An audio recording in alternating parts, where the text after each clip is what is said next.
Par pāris bezstoku runājot, programmatūra ir kļuvusi efektīvāka un tāda daudzpusīgāka, ka to informāciju savāc gan par tādām kompānijām, kas tirgo motoru detaļas, gan virsbūves detaļas, gan ritošās un tā tālāk. Tādas kompānijas, ko iespējams jūs pat nemaz neziniet Latvijā.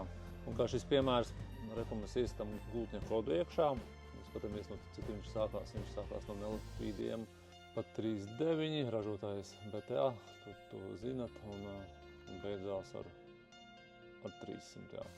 Kādam ir uz vietas, nelikvīdos ir, doma ir tāda, ka ja kādam tāds gultnis ir, un iepirkums ir 100 eiro, tad atdodam pa 50, jo zem iepirkuma cenas, jo savādāk jau nebūs tās preču kustības nelikvīdiem, ja cena būs tāda pati kā jebkurā vairumbāzē.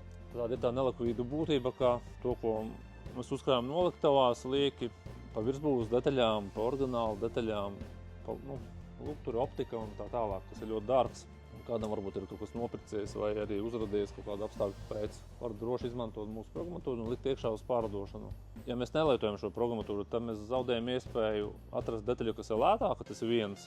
Otrs arī, ka viņa ir kādam uz vietas, bet jums ir viņai jāsūta kaut kāds garais ceļš, piemēram, no Vācijas vai pat vēl tālāk. Līdz ar to lietojot programmatūru, tā kā programmatūra izskata visas iespējas. Aicinām izmantot šrotos arī programmatūru, jo varam vadīt iekšā arī lietotās detaļas un norāda, ka tas ir lietots.